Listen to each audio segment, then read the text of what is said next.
ভগবানের মুখের দিকে তাকিয়ে অর্জুন বলছে, কি ব্যাপার কৃষ্ণ, তোমার মুখ নীল পদ্মের মতো সুন্দর, সদা আনন্দময়, তুমি তোমার মুখটা মলিন হয়ে গেছে, শুকিয়ে গেছে, তুমি মনে হচ্ছে কোনো চিন্তা করছো। ভগবান বললেন, না না না না, আসলে অর্জুন তোমার জেঠিমা আমাকে অভিশাপ দিয়েছে, তোমার জেঠিমা গান্ধারী আমাকে অভিশাপ দিয়েছে, আমার বংশ নাকি ধ্বংস হয়ে যাবে, আমার বংশ নাকি ধ্বংস হয়ে যাবে। এ কথা যেই বলেছেন অর্জুন একটু হেসে ফেলেছেন। ভগবান বললেন, অর্জুন তুমি হাসলে কেন? অর্জুন বললেন, বারে তুমি অভিশাপের কথা শুনে মন খারাপ করছো? আরে বাবা, অভিশাপ সবসময় সত্যি হয় না, অভিশাপ সবসময় সত্যি হয় না। ভগবান বলে, কেন এ কথা বলছো কেন তুমি? অর্জুন বললেন, কেন বলবো না, আমাকেও তো মা গঙ্গা দেবী অভিশাপ দিয়েছিল, যখন আমি ভীষ্মদেবকে সরসজ্জায় এক একটা তীর মারছি, আর ভীষ্মদেব সরসজ্জায় শুয়ে আছে, যন্ত্রণায় চিৎকার করছে, গঙ্গা দেবী মাথার কাছে দাঁড়িয়ে বললেন, ওরে অর্জুন, তুই একজন মায়ের কাছে তার ছেলেকে আঘাত করেছিস, একজন মায়ের কাছে তার সন্তানকে কষ্ট দিয়েছিস, আমি অভিশাপ দিচ্ছি একদিন তোর ছেলের হাতে তোকে মরতে হবে।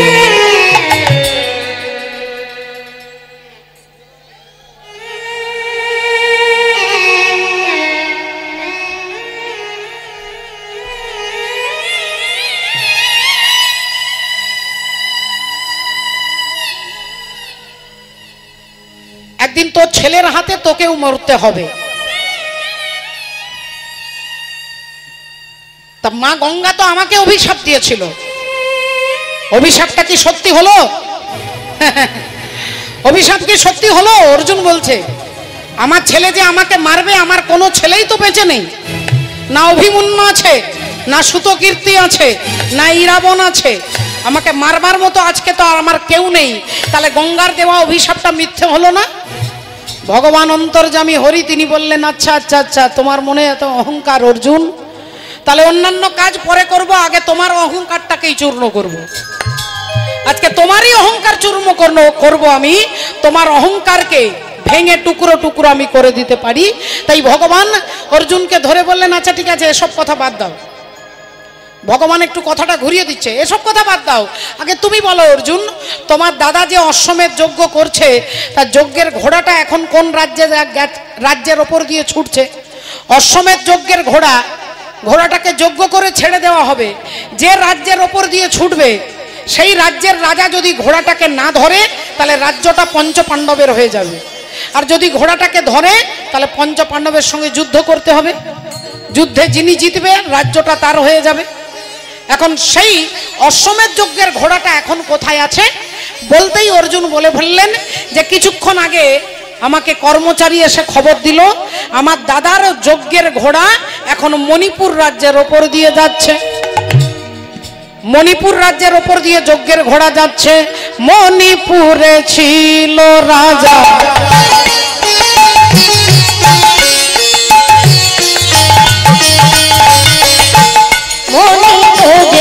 ছিল রাজা, ওগো বব্রু বাহন না, বব্রু বাহন না,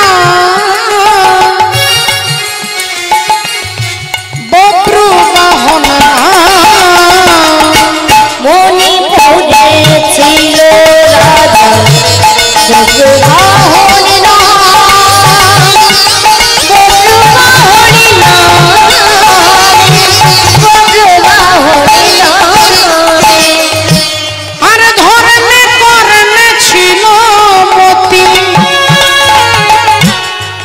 রাজা অতি গুণবান, অতি গুণবান, ধরিবে করবে আছে মতি, অতি গুণবান, অতি গুণবান, মণিপুরে ছিল রাজা,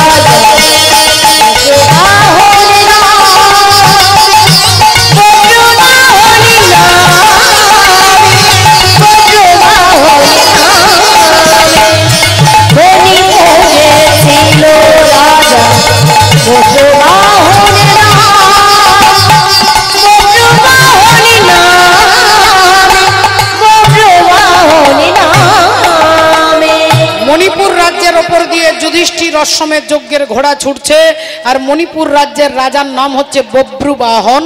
সেই বব্রুবাহন অশ্বমেধ যজ্ঞের ঘোড়াটাকে ধরেছে, আর ঘোড়াটাকে ধরে যেই ঘোড়াটা ধরে তার পিঠে হাত বুলিয়ে দিতেই দেখতে পেলেন একটা রূপোর পাতাতে লেখা আছে, রৌপ্য পাত্রে লেখা আছে যে যিনি সতীর পুত্র হবে তিনি ঘোড়াটাকে ধরবে, আর অসতীর পুত্র হলে ঘোড়াটাকে ধরে ছেড়ে দেবে।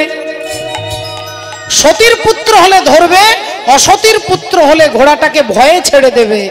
বব্রুবাহন ঘোড়াটাকে ধরে আর টানতে টানতে নিয়ে আসছে ঘরে মায়ের কাছে। মায়ের নাম কি না, মায়ের নাম হলো চিত্রাঙ্গদা দেবী। মায়ের নাম চিত্রাঙ্গদা। বাবার নাম কি না, বাবার নাম হচ্ছে অর্জুন। বাবা হলো অর্জুন, মা হচ্ছে চিত্রাঙ্গদা, আর ছেলে হচ্ছে বব্রুবাহন। কিন্তু ছেলে তার বাবাকে চেনে না যে আমার বাবা কে, আর বাবাও জানে না যে আমার ছেলে আছে। বাবাও জানে না যে আমার এক ছেলে আছে, আর ছেলেও জানে না যে আমার বাবা অর্জুন। আপনারা বলবেন এটা কি করে হয়? ছেলে বাবাকে চিনবে না, বাবা ছেলেকে চিনবে না? বললেন না, তার একটা কারণ আছে মা। আর এই কারণটা জানতে গেলে যেতে হবে যেদিন অর্জুন বিবাহ করলেন দ্রৌপদীকে। ধ্রুপদ রাজার বাড়িতে গিয়ে দ্রৌপদীকে বিবাহ করলেন অর্জুন। বিয়ে করে বাড়ি নিয়ে আসছে। কুন্তী দেবী এদিকে শিল নোড়াতে মশলা বাটছে, শিল নোড়াতে মশলা বাটছে, আর এদিকে অর্জুন পেছন থেকে দ্রৌপদীর হাতে ধরে বললেন, মা এই দেখো কি এনেছি, আজকে ভিক্ষায় কি এনেছি দেখো মা। কুন্তী দেবী না দেখে, না জেনে, না বুঝেই বলে ফেললেন, যা এনেছিস 5 জনে মিলে ভাগ করে নে। যা এনেছিস 5 জনে মিলে সমান ভাগে ভাগ করে নে। ছেলে অর্জুন বললেন, মা একবার দেখো কি এনেছি। আরে বাবা, বললাম তো দেখবো না, আমার শরীরটা ভালো নয়, যা এনেছিস বাবা 5 জনে মিলে ভাগ করে নে। মাগো, তোমার দুটি পায়ে পড়ি মা, একটা বার পিছন ফিরে দেখো, একটা বার দেখো মা কি এনেছি। আরে বাবা, কতবার বলবো বলতো, আজকে আমার শরীরটা ভালো নেই, আজকে যা এনেছিস বাবা আমাকে বাদ দিয়ে তোরা 5 জনে মিলে ভাগ করে নে। এই 3 বার যেই বলেছেন, অর্জুন বললেন, দ্রৌপদী আজ থেকে তুমি একা আমার স্ত্রী নও, আজ থেকে তুমি আমাদের 5 ভাইয়ের স্ত্রী। আজ থেকে তুমি আমাদের 5 জনের স্ত্রী।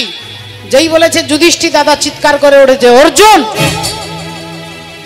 কি বলছিস ভাই, কি উদ্ভট কথা বলছিস? অর্জুন বললেন, দাদা গো, আমি উদ্ভট কথা বলছি না, আমি বলছি দ্রৌপদী আজ থেকে আমাদের 5 জনের স্ত্রী। যুধিষ্ঠির দাদা বললেন, এটা কখনো হতে পারে না। অর্জুন বললেন, এটা হতে পারে, কারণ মা বলে দিয়েছে। যেখানে মায়ের সংবিধান চলবে সেখানে ভগবানেরও সংবিধান চলবে না। সবে সব মা নয়, মা যদি কৃষ্ণ ভক্তি পরায়ণা হন, মা যদি ধর্মে নিষ্ঠা হন, মা যদি পবিত্রা নারী হন, তার কথা শাস্ত্র বলছে। অর্জুন বললেন আমাদের 5 জনের স্ত্রী, যুধিষ্ঠির বললেন এটা হতে পারে না। এই দুজনের মধ্যে তর্ক হচ্ছে, আর 2 ভাইয়ের মাঝখানে এসে দাঁড়াচ্ছেন কে? অন্তর্যামী শ্রী গোবিন্দ অন্তরে জানিয়া, অন্তর্যামী শ্রী গোবিন্দ অন্তরে জানিয়া, অন্তর্যামী শ্রী গোবিন্দ অন্তরে জানিয়া, যুধিষ্ঠির সম্মুখে দাঁড়ালো আসিয়া, যুধিষ্ঠির সম্মুখে দাঁড়ালো আসিয়া, যুধিষ্ঠির সম্মুখে দাঁড়ালো আসিয়া। যুধিষ্ঠির দাদার কাছে দাঁড়িয়েছেন। যুধিষ্ঠির বললেন, কৃষ্ণ তুমি চলে এসেছো, তুমি বলো কৃষ্ণ। অর্জুন বলছে দ্রৌপদী আমাদের 5 জনের স্ত্রী হবে, আর আমি বলছি এটা কখনো হতে পারে না। তো এবার তুমি বিচার করে তুমি আজকে যে সিদ্ধান্ত দেবে আমরা সেটাই মেনে নেব। বলো কৃষ্ণ, কে ঠিক বলছে, আমি না অর্জুন? ভগবান একটুক্ষণ চোখ বন্ধ করে রইলেন, চোখ বন্ধ করে মিষ্টি হেসে বললেন যে আজকে অর্জুন যা বলেছে সেটাই সত্য, আজ থেকে দ্রৌপদী তোমাদের 5 জনের স্ত্রী হবে। যুধিষ্ঠির কিছু বললেন না, অর্জুনও কিছু বললেন না, কিন্তু আজকে সমাজ তো চুপ করে থাকবে না বাবা। সমাজ বলবে একটা নারীর 5টা স্বামী।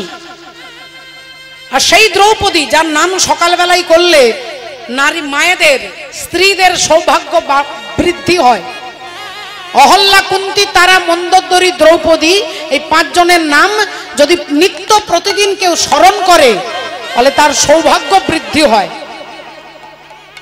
তাহলে সেই দ্রৌপদীর 5টা স্বামী সমাজ প্রশ্ন করে, জানতে চাই একটা নারীর 5টা স্বামী, তিনি কি করে সতী হলো? রাধে রাধে। বলে তিনি কি করে সতী? একটু ভালো করে ভেবে দেখুন মা, সতী নারী কাকে বলে?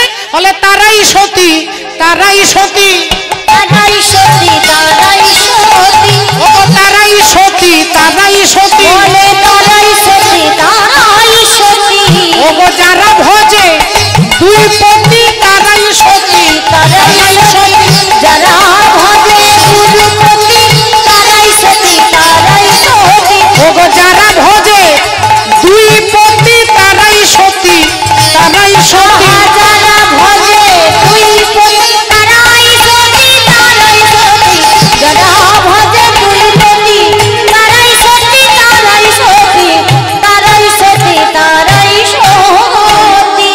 এবার ভালো করে ভক্তিমতী মায়েরা একটু লক্ষ্য করে দেখুন, 5টা স্বামী কে কে? যুধিষ্ঠির, ভীম, অর্জুন, নকুল, সহদেব। এরা কে না তত্ত্বের দিকে দৃষ্টিতে দিয়ে বলছে ক্ষিতি, অপ, তেজ, মরুত, বোম। এই গোটা দেহটা তৈরি হয়েছে ক্ষিতি মানে মাটি, অপ মানে জল, তেজ মানে আগুন, মরুত মানে বাতাস, আর বোম মানে আকাশ তত্ত্ব। এই 5টা তত্ত্ব দিয়ে এই দেহটা তৈরি হয়েছে। আর এই দেহটাকেই তো আমরা আমাদের সবকিছু মনে করি। আমি মনে করি দেহটাই, এটাই আমি, এটাই চৈতালি, আর চৈতালি আমি। এই যে আমি মনে করছি, এই পঞ্চভৌতিক দেহটাকে আমি আমার মালিক মনে করেছি।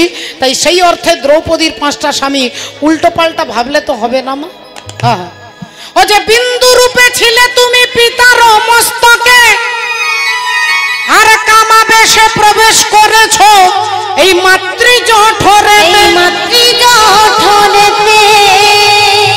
বিজ্ঞান বলছে, শাস্ত্র বলছে আমি মায়ের গর্ভ থেকে জন্ম নিয়েছি। আর তত্ত্ব দৃষ্টিতে তত্ত্বদর্শী মহাজনগণ বলছে আমি আগে বাবার কাছে ছিলাম, আগে বাবার কাছে ছিলাম, তারপরে মায়ের কাছে গেছি।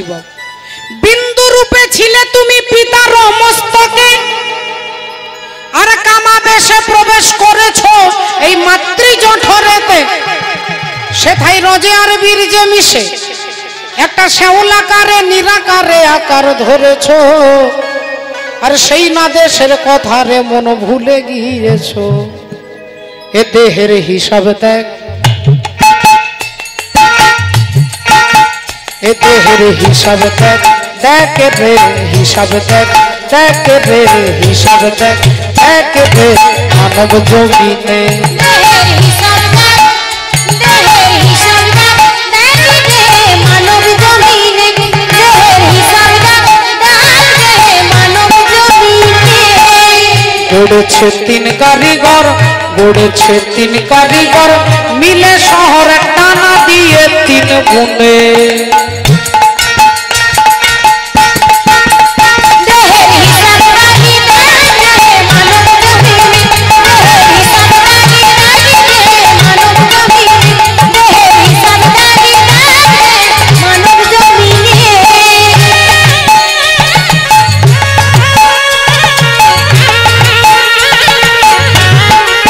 হরি বল।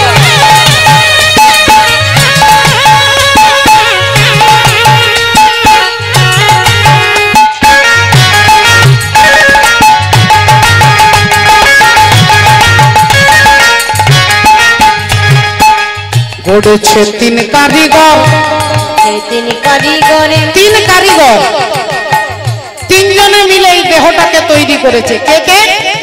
মা বাবা ঈশ্বর, মা বাবা ঈশ্বর, মা বাবা ঈশ্বর, মা বাবা আর ঈশ্বর, এই 3 জনে মিলে এই দেহটাকে তৈরি করেছেন। হ্যাঁ, গড়েছে 3 কারিগর, মিলে শহর টানা দিয়ে 3 গুণে। দেহের হিসাব দেখ রে মানব জমিনে। দেহের হিসাব দেখ রে মানব জমিনে। এবার কি বলছে দেখুন বাবা, একটা হিসেব আছে। এখানে এত বড় অনুষ্ঠান হচ্ছে, এই অনুষ্ঠানের যিনি সভাপতি তাকে হিসেব দিতে হবে। ক টাকা আয় হলো, ক টাকা খরচা হলো, ক টাকা জমা পড়লো, হিসেব করতে হবে। এই দেহটার একটা হিসেব আছে মা। মায়ের কাছে পেয়েছি 4, বাবার কাছে পেয়েছি 4, আর ভগবানের কাছে পেয়েছি 10। কত হবে মা? যোগ করলে কত হবে? মায়ের কাছে 4, বাবার কাছে 4, আর ভগবানের কাছে 10, 18 মোকাম দিয়ে এই দেহটা তৈরি হয়েছে।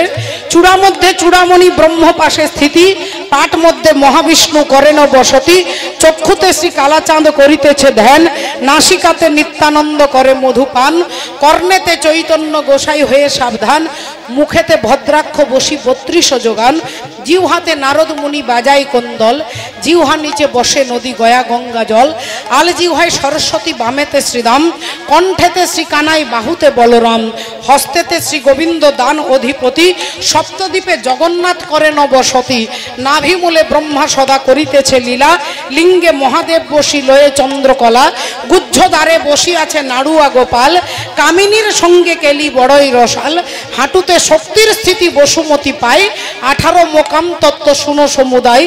এই সব তত্ত্ব কথা যেই জন জানে, নরলোকে তুচ্ছ তারে দেবলোকে মানে।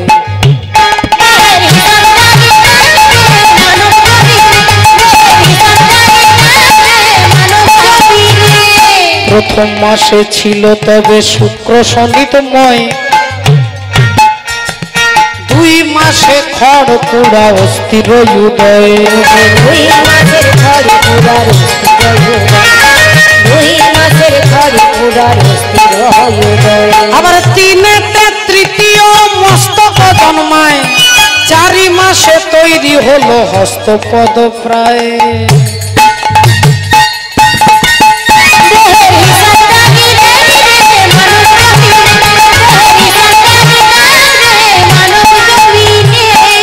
গড়েছে 3 কারিগর, গড়েছে 3 কারিগর মিলে শহর টানা দিয়ে 3 গুণে।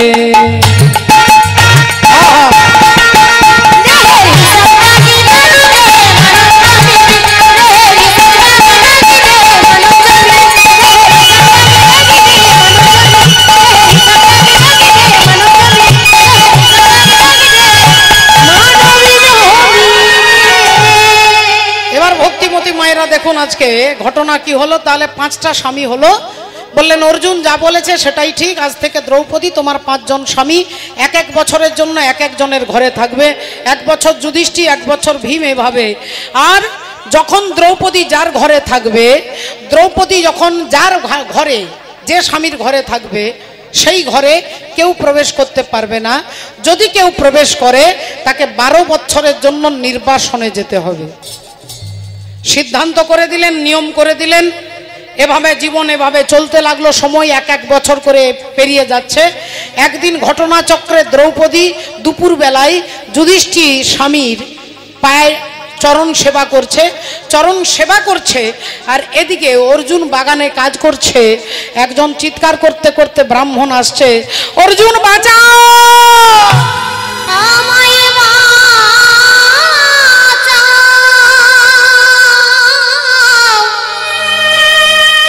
বাঁচাও অর্জুন, বাঁচাও। অর্জুন বলে উঠলেন, হে বেদজ্ঞ ব্রাহ্মণ, কি হয়েছে আপনার? এভাবে চিৎকার করছেন কেন? কি হয়েছে?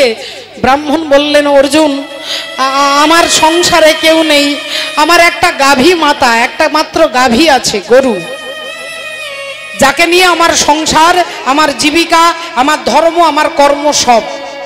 সেই গাভীটাকে একটা বাঘ টানতে টানতে নিয়ে চলে যাচ্ছে, আমার গাভীকে হত্যা করবে। তুমি পারো একমাত্র আমার গাভীকে রক্ষা করতে। অর্জুন তুমি আমাকে সাহায্য করো, আমার গাভী মাতাকে রক্ষা করো। এ কথা যেই বলেছেন, অর্জুন বললেন, দেখুন আপনার সাহায্য করতে পারলে আমি খুব খুশি হতাম, কিন্তু আমার কতগুলো সমস্যা আছে। আপনার গাভীটাকে বাঁচাতে গেলে বাঘটাকে মারতে হবে, আর বাঘটাকে মারতে গেলে যে ধনুর্বাণ দরকার, সেই গান্ডীব ধনুকটা এখন ওই ঘরে রয়ে গেছে যে ঘরে যুধিষ্ঠির আর দ্রৌপদী রয়েছেন। যুধিষ্ঠির আর দ্রৌপদী যে ঘরের মধ্যে রয়েছেন, সেই ঘরে আমার গান্ডীব ধনুটা রয়ে গেছে। তাহলে আমি আপনার সাহায্য করতে পারছি না। ব্রাহ্মণ বললেন তুমি একজন ক্ষত্রিয়, তোমার ধর্মই হচ্ছে সর্জং তেজ ধৃতির দাক্ষং যুদ্ধে চাপ্য পলায়নম দানমেশ্বর ভাবশ্চ ক্ষত্রং ধর্ম স্বভাবজ। ক্ষত্রিয়ের ধর্মই হচ্ছে অনাশ্রয়কে আশ্রয় দেওয়া, কোনো বিপদে পড়া ব্যক্তিকে সাহায্য করা। এটা যদি তোমার ধর্ম হয় তাহলে তুমি আজকে ধর্মকে পরিত্যাগ করছো অর্জুন। যেই এ কথা বলেছে অর্জুন বললেন একটু দাঁড়ান, ছুটে গেলেন সেই ঘরে আর গান্ডীব ধনুকটাকে এনে বাঘকে হত্যা করে গাভী মাতাকে ব্রাহ্মণকে ফিরিয়ে দিলেন। ব্রাহ্মণ আশীর্বাদ করলেন, অর্জুন এলেন দাদা যুধিষ্ঠির কাছে অবনত মস্তকে মাথাটা নিচু করে হাত জোড় করে বলছেন দাদা এবার আমি যাই, আমি চলে যাই, আমি চলে যাই, আমি চলে যাই। ও মা জননী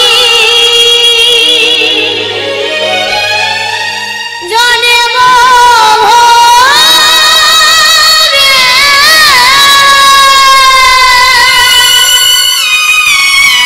আমি চলে যাই, আমি চলে যাই।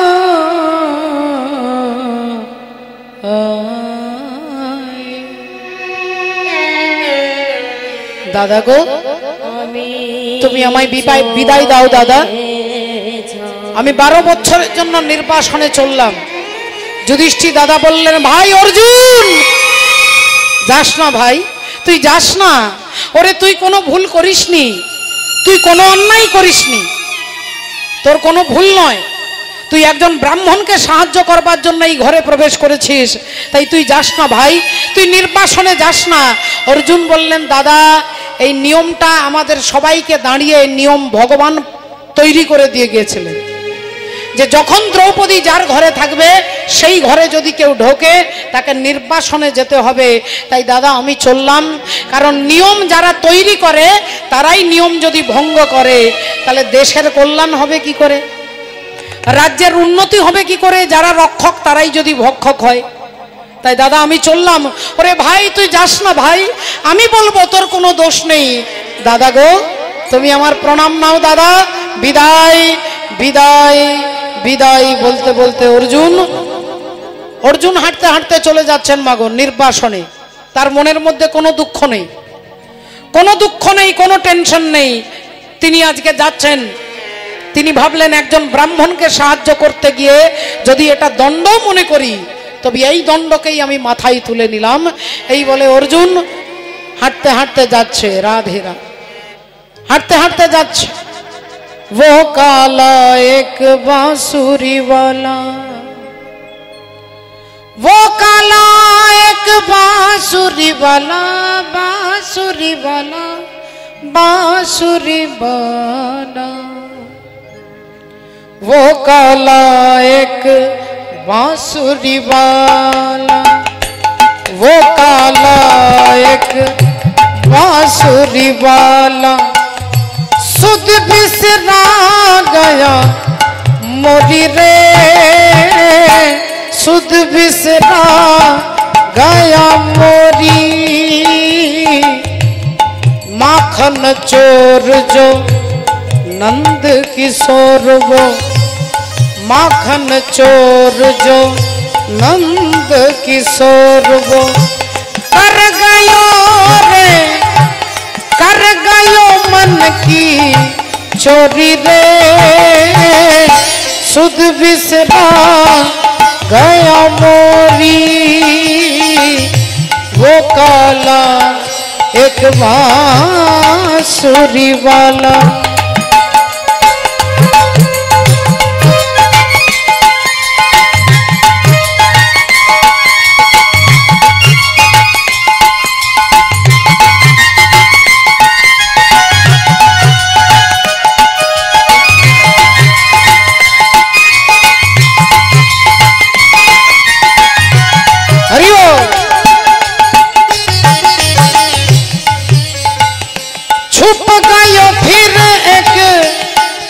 तान सुना के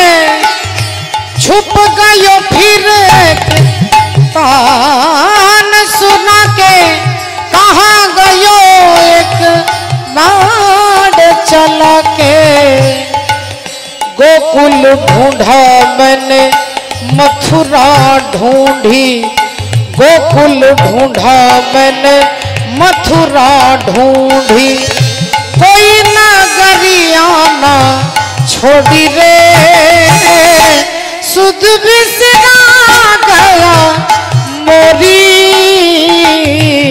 वो काला एक बांसुरी वाला।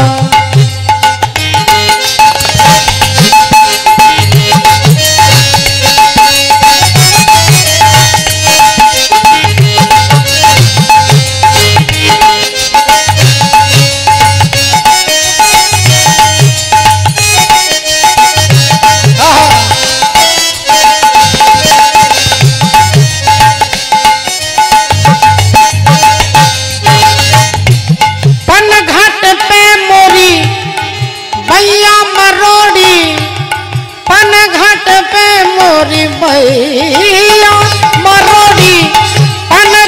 पे मोरी भैया मरोड़ी, मैं बोली तो मेरी मटकी फोड़ी।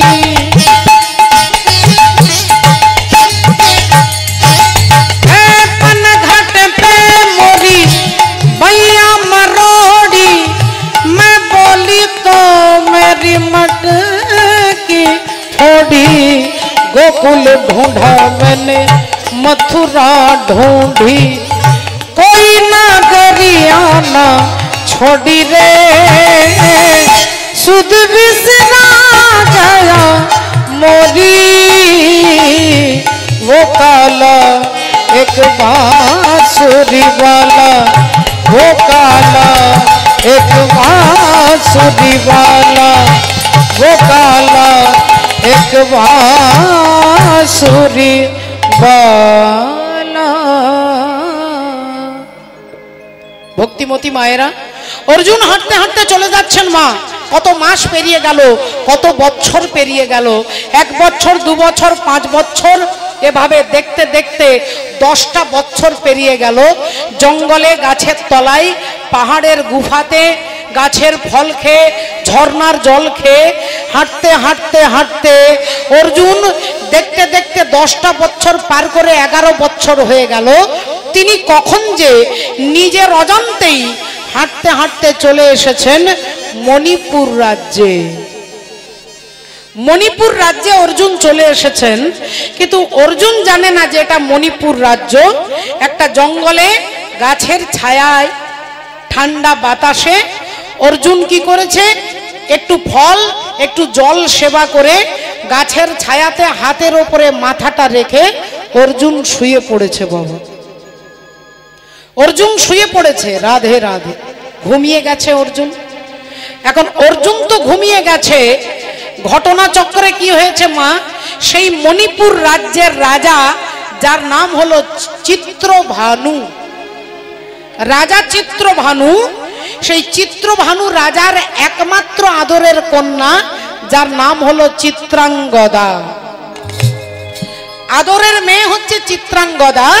আর সেই চিত্রাঙ্গদা কিন্তু রাজকুমারী হলে হবে কি, তিনি ধুতি পাঞ্জাবি পরে, রাজপুত্রের পোশাক পরে, রাজপুত্রের মতো মাথায় মুকুট পড়েছে, রাজপুত্রের মতো কোমরে তলোয়ার নিয়েছে, হাতে ধনুর্বাণ নিয়ে আর ঘোড়ার পিঠে চেপে চিত্রাঙ্গদা দেবী রাজ্য দর্শন করতে ঘোড়ার পিঠে চেপে টকবক টকবক করে ঘোড়া ছুটছে। ঘোড়া ছুটতে ছুটতে ছুটতে একটা জায়গায় এসে দাঁড়িয়ে গেছে যেখানে অর্জুন ঘুমিয়ে আছে।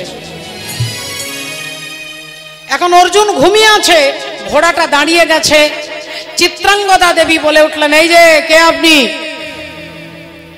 এই যে শুনছেন, আপনাকে বলছি কে ঘুমোচ্ছেন এই রাস্তার ওপরে, সরান সরান আপনি, আমি দেখতে পাচ্ছেন না আমি এই রাস্তা দিয়ে যাচ্ছি। অর্জুনের ঘুমটা সত্যি সত্যি ভেঙে গেছে।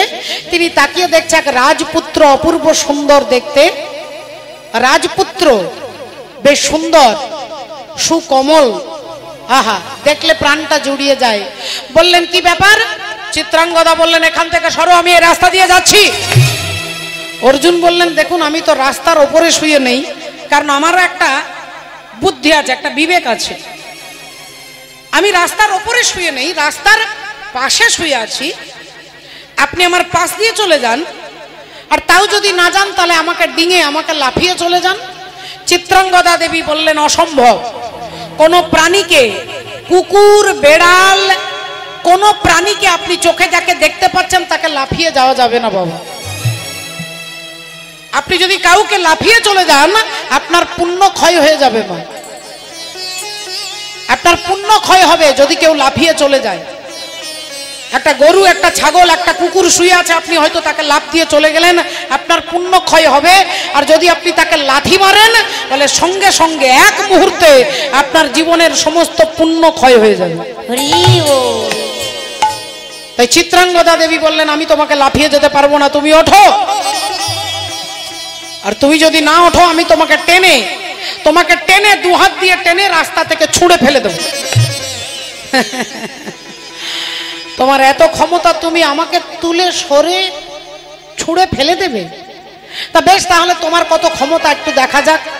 তুমি দুদিনের রাজপুত্র, তোমার গাল টিপলে দুধ বেরোবে, বাচ্চা ছেলে তুমি, আর তুমি কিনা আমাকে ছুঁড়ে ফেলে দেবে?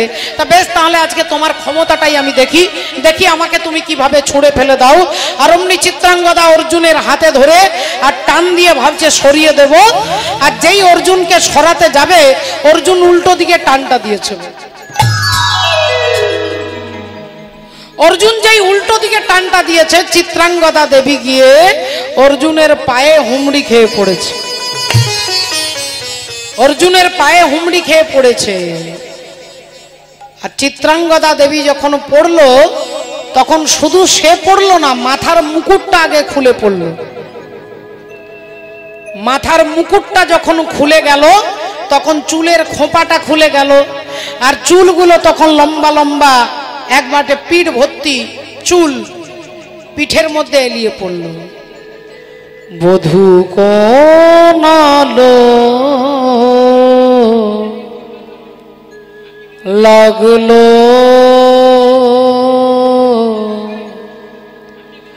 লাগলো চোখে, লাগলো চোখে বধূ কোনালো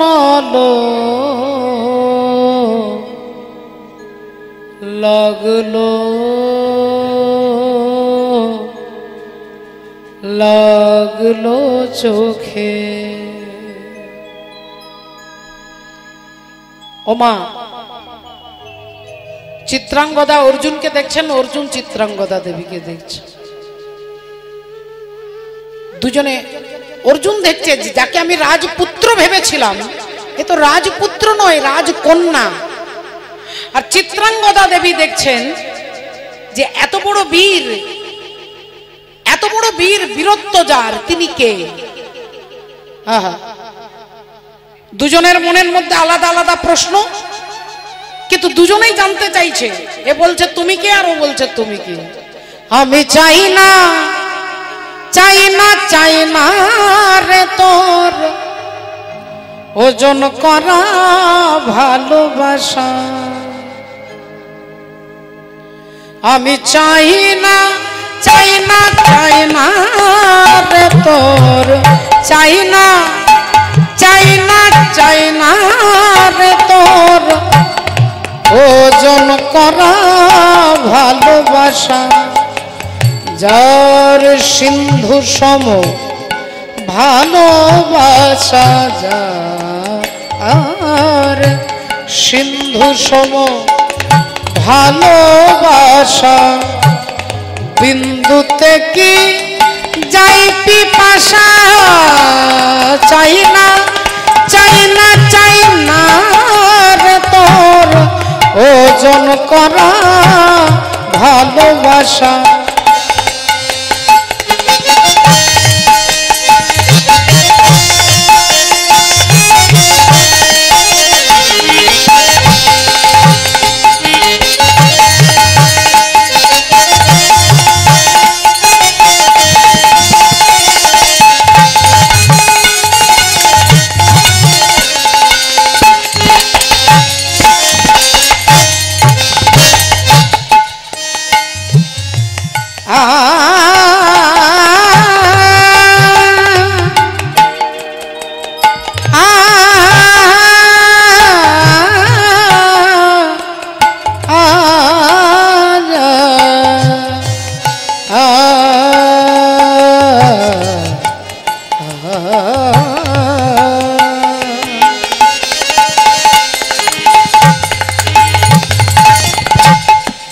ভালোবাসায় বেচা কেনা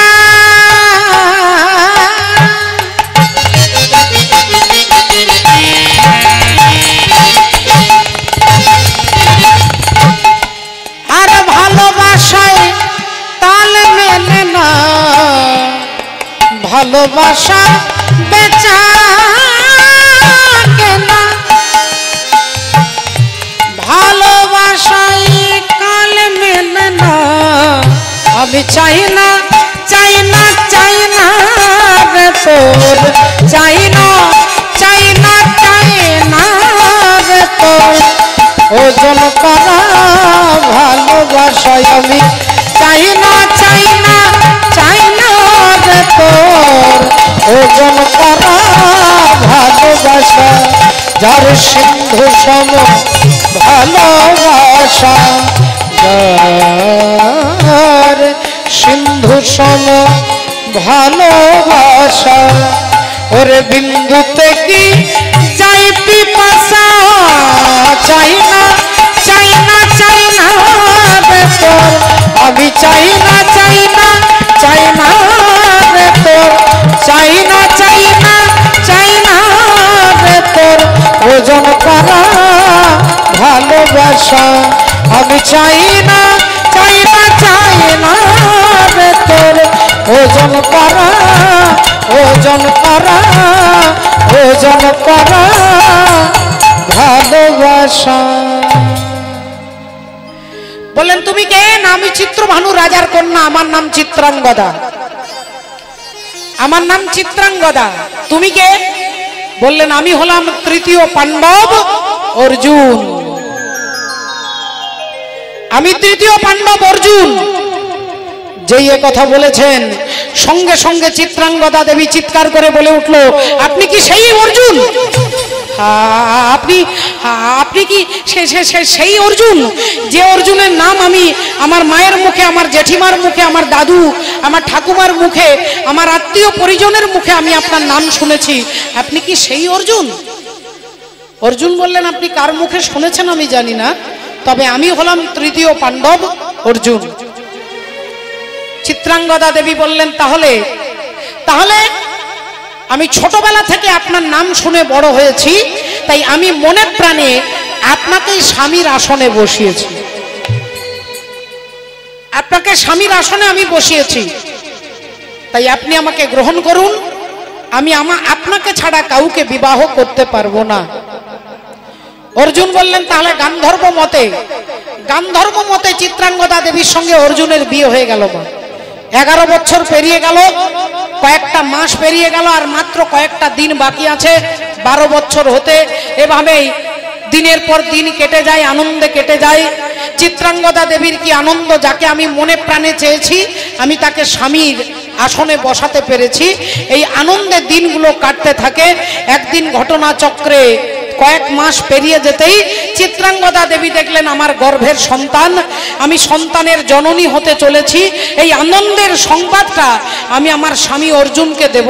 তাই চিত্রাঙ্গদা দেবী রাত্রিবেলায় ছুটে আসছে, আর অর্জুন ভাবছে আজকের রাত্রিটাই শেষ রাত্রি, আমি আগামীকাল সকালবেলায় চিত্রাঙ্গদাকে পরিত্যাগ করে চলে যাব আমার দাদা যুধিষ্ঠির কাছে। কারণ 12 বছর নির্বাসন হরিবল পেরিয়ে গেছে, আর মাত্র কয়েকটা দিন বাকি আছে। আমি চলে যাব আমার দাদার কাছে, আমি চলে যাব আমার মায়ের কাছে। এই ভেবে অর্জুন রাত্রিবেলায় অপেক্ষা করছে চিত্রাঙ্গদা দেবীকে বলবে। আর যেই চিত্রাঙ্গদা দেবী ছুটে আসছে আনন্দে সংবাদটা দেবে বলে, অমনি অর্জুন বলে উঠলেন, চিত্রাঙ্গদা আগে তুমি আমাকে বলো, তুমি আমাকে কেমন ভালোবাসো? বলো তুমি আমাকে কেমন ভালোবাসো? চিত্রাঙ্গদা বললেন, আমি তোমাকে আমার প্রাণের থেকেও বেশি ভালোবাসি, আমার প্রাণের থেকেও তোমাকে বেশি ভালোবাসি। বললেন, তাহলে আমি যা বলবো তুমি তাই করবে? হ্যাঁ, আপনি যা বলবেন আমি তাই করব। অর্জুন বললেন, তাহলে তোমার মাথার সিঁদুরে হাত দাও, আর সিঁদুরে হাত দিয়ে প্রতিজ্ঞা করে বলো আমি যা চাইবো তুমি তাই দেবে। অমনি চিত্রাঙ্গদা দেবী কোনো বিচার, কোনো বুদ্ধি, কোনো প্রয়োগ না করেই মাথার সিঁদুরে হাত দিয়ে বলছেন তুমি যা চাইবে আমি তাই দেব। বলো বলো স্বামী কি করতে হবে? অর্জুন বললেন আগামী কাল সকাল হলে আমি তোমাকে পরিত্যাগ করে চলে যাব। ওগো স্বামী গো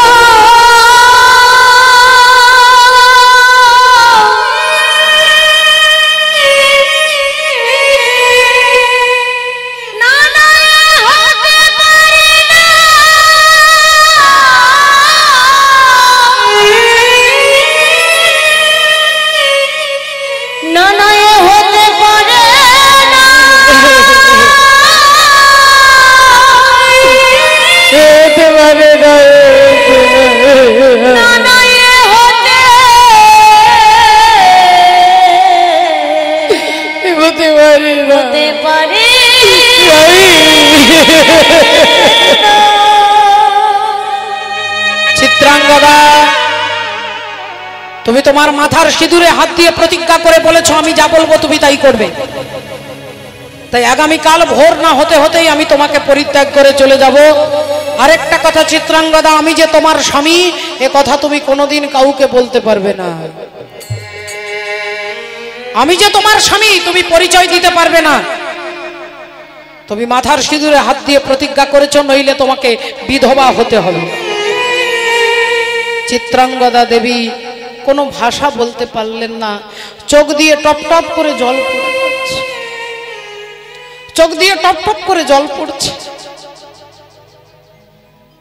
ভক্তমণ্ডলী, ভক্তিমতী মায়ের চিত্রাঙ্গদা দেবী বলতেই পারল না যে আমার গর্ভে সন্তান, আমি মা হতে চলেছি, তুমি বাবা হতে চলেছো, এ কথা বলতেও পারলেন। তিনি বলতে পারলেন।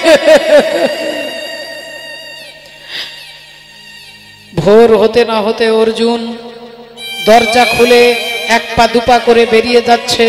চিত্রাঙ্গদা দেবী তাকিয়ে দেখছে, তার কোনো ভাষা নেই, তিনি কোনো বাধা দিতে পারবে না, তাই চোখের জলে বুক ভেসে যাচ্ছে।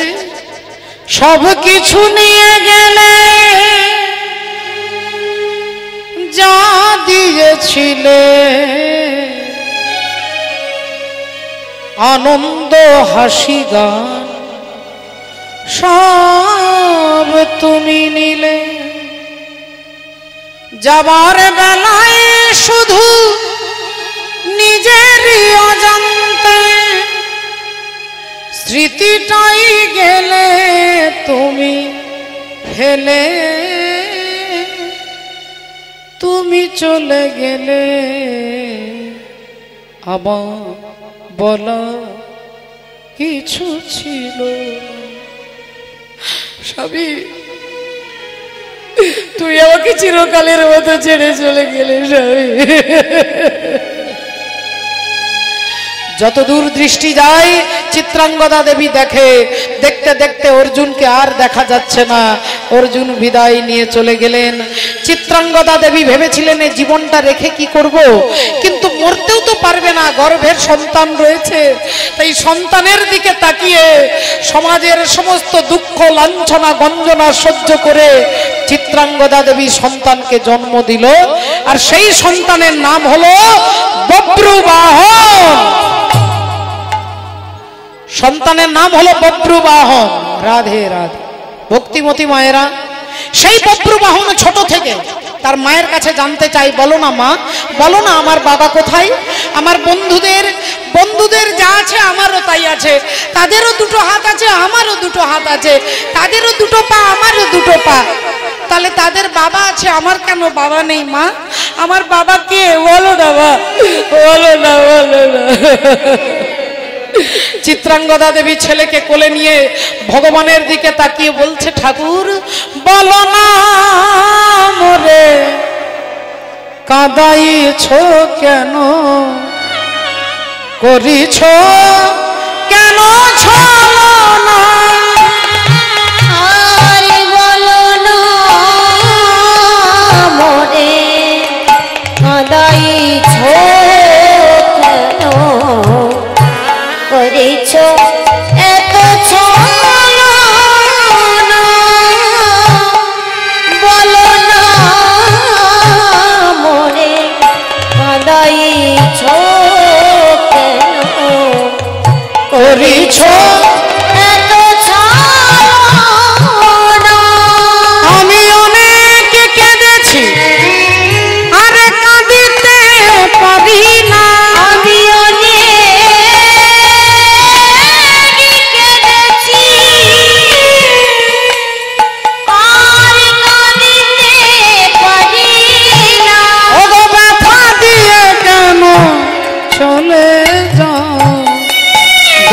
কি মরে দেবে না?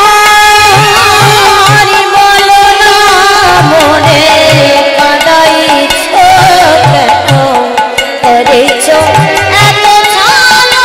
বলো না মনে কাঁদাইছ কেন করেছ এত ছলনা? হে ভগবান, ও হে দয়াময়, তুমি বলে দাও, বলে দাও। বলো ঠাকুর, আমি আমার ছেলেকে কি বলবো? ছেলে প্রতিদিন জানতে চাই আমার বাবাকে, আমার বাবা কোথায়, আমার বাবা কোথায়।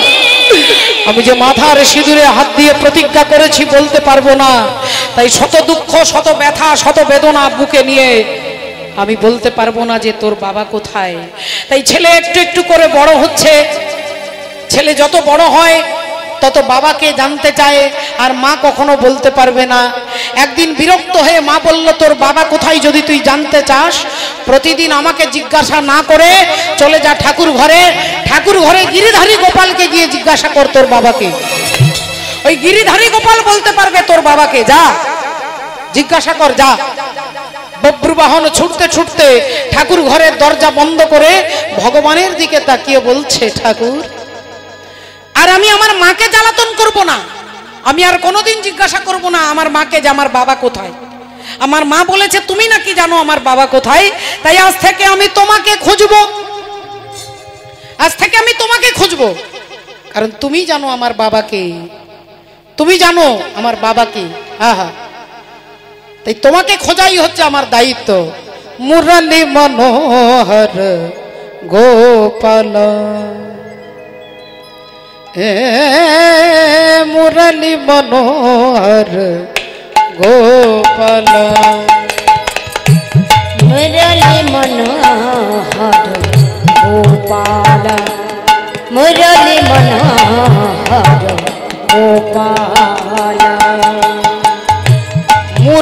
মুরলী মনোহর গোপাল,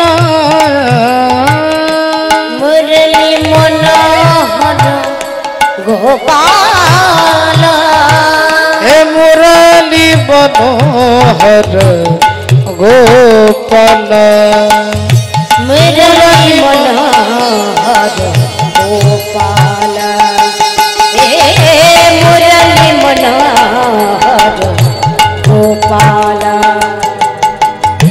মুরলী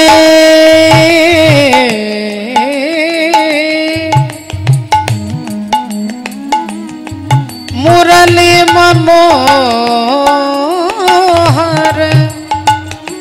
মুরলী মনোহর গোপাল, মুরলী মনোহর গোপাল, মুরলী মনোহর গোপাল, মুরলী মনোহর গোপাল। প্রতিদিনের জন্য তার একমাত্র কাজ হচ্ছে ভগবানকে খুঁজে ফেলা। তুমি যে বাঁশি বাজিয়েছিলে বৃন্দাবনে, এবারে সে বাঁশি বাজাও আজ সবার মনে।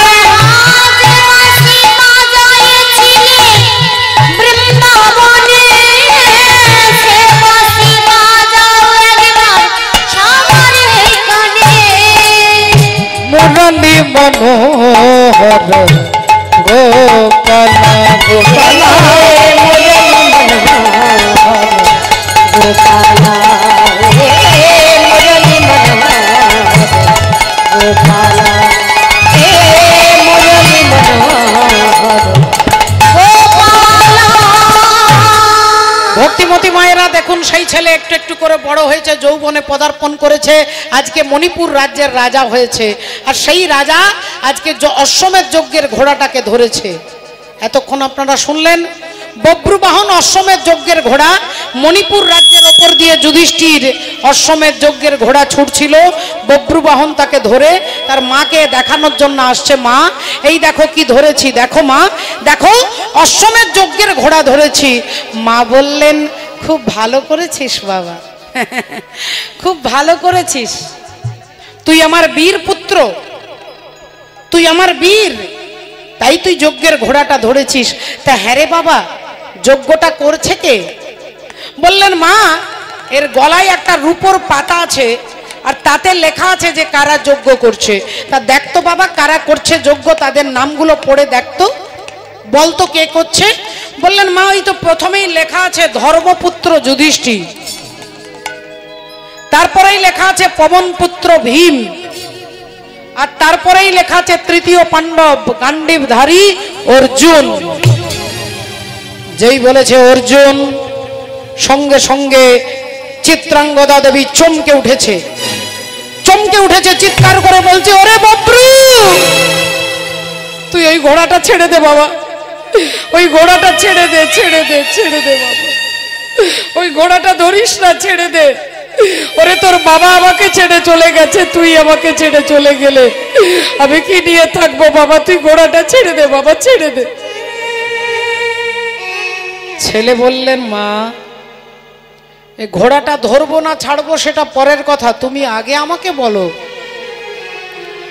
আমি যুধিষ্ঠির নাম বললাম, তুমি চুপ করে শুনলে, আমি ভীমের নাম বলতে তুমি নীরব হয়ে শুনলে, আমি অর্জুনের নাম বলতে তুমি কেঁপে গেলে কেন, তুমি চমকে গেলে কেন, তুমি স্তব্ধ হয়ে গেলে কেন? সত্যি করে বলো মা, সত্যি করে বলো অর্জুনকে, অর্জুনকে কি তুমি চেনো? সত্যি করে বলো মা, মাথা নিচু করে থাকলে হবে না, আমার মুখের দিকে তাকিয়ে তুমি বলো অর্জুনকে, বলো মা বলো, নইলে তোমার পায়ে মাথা ঠুকে আজকে আমি আত্মহত্যা করব। ওরে বব্রু, আমি তোর বাবার কথা বলতে পারবো না বাবা, বলতে পারবো না। অর্জুন বললেন, এ তো ঠাকুর ঘরে কে না, আমি তো কলা খাইনি। আমি জিজ্ঞাসা করলাম অর্জুনকে, তুমি বলছো আমি তোর বাপের কথা বলতে পারবো না, তাহলে অর্জুন কি আমার বাবা?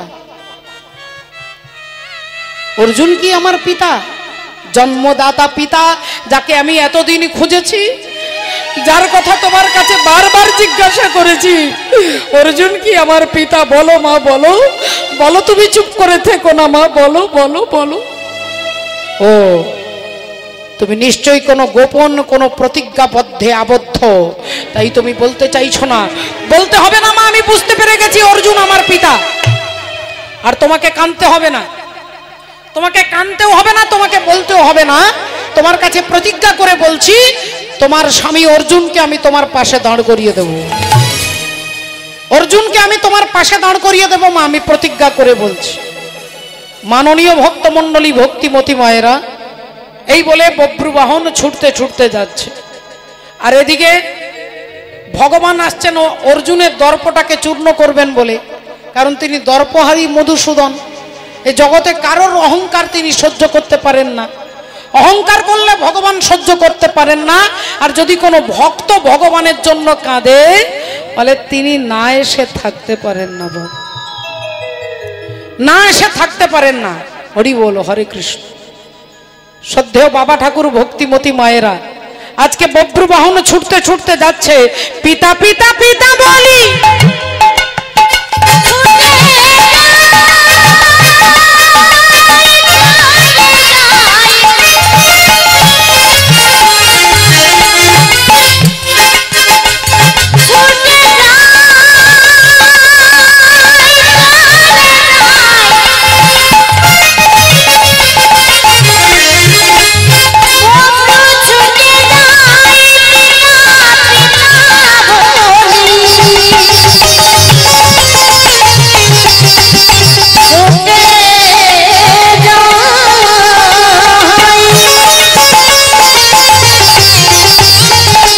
পিতা পিতা পিতা বলি, ছুটিতে লাগিল, পিতা পিতা পিতা বলি, ছুটিতে লাগিল, অর্জুনের সম্মুখেতে আসিয়া দাঁড়ালো, অর্জুনের সম্মুখেতে আসিয়া দাঁড়ালো, অর্জুনের সম্মুখেতে আসিয়া দাঁড়ালো, ভক্তিমতী মায়েরা, বব্রু বাহন ছুটতে ছুটতে ছুটতে আসছেন, আর এদিকে ভগবান অর্জুনকে বলছেন, অর্জুন তোমাদের অশ্বমেধ যজ্ঞের ঘোড়া মণিপুর রাজ্যের রাজা ধরে ফেলেছে, তাই তোমাকে যুদ্ধ করতে যেতে হবে।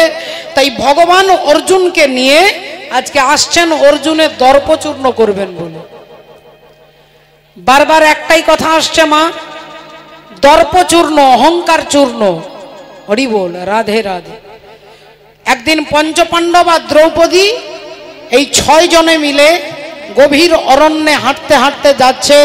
এমন সময় দ্রৌপদীর চোখটা পড়ে গেছে একটা আম গাছে, দেখছে একটা আম গাছে আম পেকে আছে। দ্রৌপদী সঙ্গে সঙ্গে তার স্বামী যুধিষ্ঠিরকে বলছেন, স্বামী ওই আমটাকে আমাকে পেড়ে দিতে পারবেন? কি সুন্দর মিষ্টি টুকটুকে লাল আম, একটু পেড়ে দিতে পারবেন? যুধিষ্ঠির বললেন, হ্যাঁ কেন পারবো না, এক্ষুনি যাচ্ছি। গাছের ওপরে চেপে গাছের ডাল থেকে আমটাকে ছিঁড়ে আর নিচে নেমে যেই দ্রৌপদীর হাতে দিতে যাবে, অমনি পরমাত্মা ভগবান শ্রীকৃষ্ণ এসে হাতটা ধরেছে। আরে আরে আরে আরে, এ কি করলে দাদা, এ তুমি কি করলে? গাছের আমটাকে পেড়ে দিলে? হায় হায় হায়, এ তুমি কি করলে, তুমি বুঝতে পারছো না? যুধিষ্ঠির বললেন, কেন গাছের আম পেড়েছি, এতে এমন কি ক্ষতি করেছি?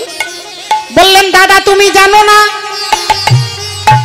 এই গাছের তলায় একজন ঋষি 24 ঘন্টা ভজন সাধন করে, আর 24 ঘন্টাতে এই একটাই ফল তিনি সেবা করে। তাই তারই জন্য 365 দিন একটাই করে গাছে আম ফলে, আর সেই আমটাকে তুমি পেড়ে নিলে, তাহলে আজকে সারাদিন ঋষি উপবাসে থাকবে না? যেই কথা বলেছেন যুধিষ্ঠির বললেন, কৃষ্ণ আমি তো জানি না, আমি তো কিছু বুঝি না, তাই আমি আমটা পেড়ে ফেলেছি। কৃষ্ণ এখন তুমি যা করার করো। কি করব কৃষ্ণ, আমার তো কিছু করার নেই, আমি না জেনে না বুঝে একজন ঋষির খাবারটাকে কেড়ে নিয়েছি, তুমি এর একটা বিহিত করো কৃষ্ণ। ভগবান বললেন, এক কাজ করো, আমি যা বলবো তা কি তোমরা পারবে? তাহলে আমটা আমার হাতে দাও। ভগবানের হাতে আমটা দিয়েছে, ভগবান আমটাকে মাটিতে রেখেছে। আমটাকে মাটিতে রেখে বলছে, এবার এক কাজ করো, তুমি প্রথমে যুধিষ্ঠির, তারপরে ভীম, তারপরে অর্জুন, নকুল, সহদেব সবাই লম্বা দাঁড়িয়েছে।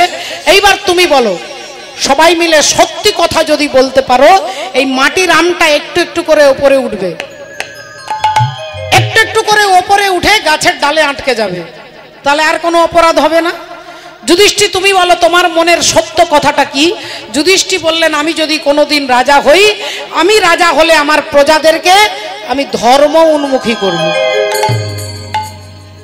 মাটির আমটা একটু ওপরে উঠে গেছে। এবার ভীম তুমি বলো তোমার উদ্দেশ্যটা, তোমার কি ইচ্ছে? বললেন, আমার ইচ্ছে আমি দুঃশাসনের রক্ত দিয়ে দ্রৌপদীর চুলে খোপা বেঁধে দেব। আমার একটু ওপরে উঠে গেছে। অর্জুন তুমি বলো তোমার ইচ্ছে কি? অর্জুন বললেন, আমার একমাত্র ইচ্ছে যে আমি যেন নিজের হাতে কর্ণকে বধ করতে পারি। নকুল তোমার ইচ্ছে কি? না আমার দাদা যুধিষ্ঠির যেন রাজা হয়। সহদেব তোমার কি ইচ্ছে? আমার 4টে দাদা যা বলবে আমি যেন তাই করতে পারি। আম একবারে গাছের ডালের কাছে চলে গেছে। এবার দ্রৌপদী বললেই গাছের আমটা আটকে যাবে গাছে। দ্রৌপদী তোমার মনে সত্যি কথাটা বলতে হবে। আজকে দ্রৌপদীর অহংকারটাকেই ভগবান চূর্ণ করতে চাইছে। দ্রৌপদীর মনে মনে অহংকার ছিল যে আমি পঞ্চসতীর মধ্যে একজন সতী, আমার নাম সকালবেলায় সমস্ত সতী নারীরা করে। অথচ ওই দ্রৌপদী 5টা স্বামীর মধ্যে সব থেকে বেশি অর্জুনকে ভালোবাসত।